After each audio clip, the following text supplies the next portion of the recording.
They saw themselves as giants, who were looking down and laughing upon this planet of tiny fools who were stupid enough to go on and on killing each other while they sold arms to both sides throughout the Second World War.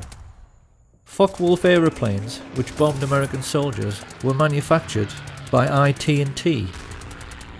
Allied sailors were drowning in a freezing North Atlantic because their convoys were sunk by guns of Nazi battleships, which swiveled on American-made ball bearings. American soldiers were crushed under the wheels of tanks and trucks made by Henry Ford and John Rockefeller, and gassed to death by the same people. Sam Giancana took the trouble to explain how this cynical process worked by composing just one terse, simple sentence, which his brother wrote down for posterity. "People give their lives," he said, "just so a few fat cats can make a killing." And this was precisely what Smedley Butler had tried to explain to the world with his book, War is Just a Racket. At the war's end, the rich elite found fortune continuing to smile on them. Firstly, they were able to control the utter farce of the Nuremberg trials, which should have hanged every single American merchant banker and leading industrialist. As it was, their contribution to World War II remained hidden from public scrutiny, and they were even allowed to gerrymander light sentences for their German Nazi friends, like Hjalmar Schacht, who got off with just a few years and later retired as a billionaire. But best of all was that the one man who might have been a check to their power passed away as soon as the war was over. And with President Roosevelt gone, and their first Nazi glove puppet Hitler also deceased, it became necessary for Prescott Bush to find another young politician to sponsor.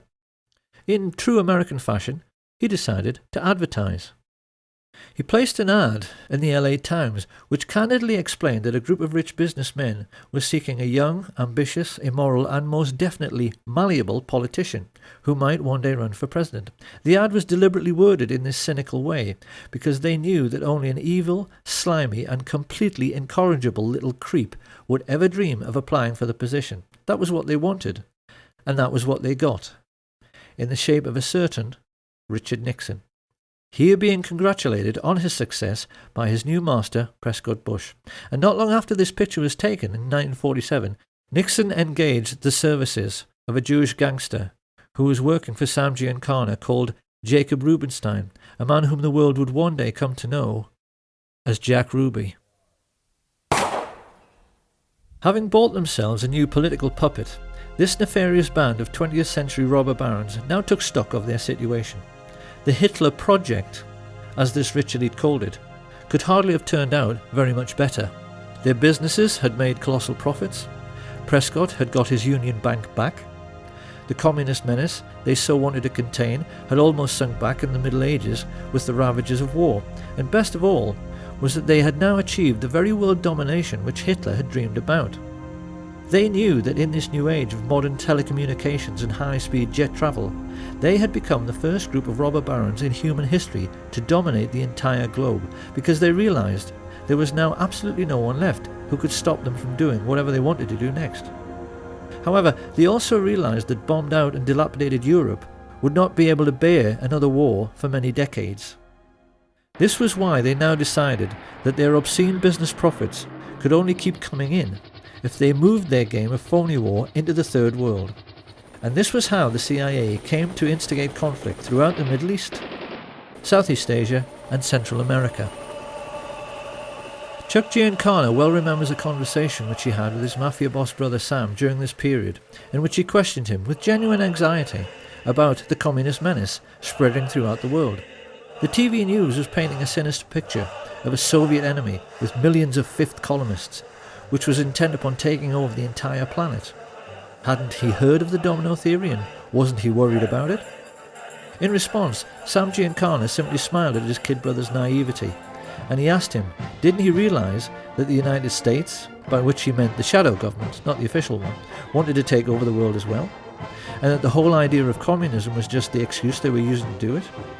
He told him that in China they had already succeeded in getting a member of the Chinese mafia, a brutal gangster called Mao Zedong, into power, just so they could sell more cigarettes in Asia. Communism was just their excuse. And it was pretty much the same story in the Philippines, with a crooked politician the mafia levered into power called Ferdinand Marcos. As for the United States, Big Brother Sam explained that the Fat Cats were fully aware that Americans will do anything for patriotism. Hence, you must always provide them with an enemy, a boogeyman. They won't overwork themselves just to make huge profits for fat cats for any other reason. So new enemies had to be found or created. This is what Joe McCarthy's Reds Under the Bed scare had really been all about. And they used the same excuse in Laos, Chile, Guatemala, El Salvador, Iran, Honduras, Vietnam and Cuba. If a small country refused to go along with American business interests, which basically meant with the rights of Western multinationals to pay slave wages to third world peasant farmers growing commodities like tobacco or sugar or fruit, they simply labelled them as communist, assassinated the democratically elected head of state with teams recruited from their secret societies, the Central Intelligence Agency and the Mafia, and put in a man favourable to their interests, as with the Shah in Iran. Simple. And even more to this, Giancana explained to his brother that the political game at home had to be played in the same way as the phony war game abroad. The lesson was that a businessman always protects his interests by playing both sides. Sam Giancana knew that the Second World War had been exactly the same as all the CIA's covert wars during the 1950s. They were conducted in order to make more money for the super-rich, because in every case they were selling weapons and fuel to both sides just as they had the Germans. On the American mainland, this cynical attitude manifested itself in the way the gangsters supported the campaigns of both leading candidates in every political head-to-head, in order to make sure that whoever got elected, he was always there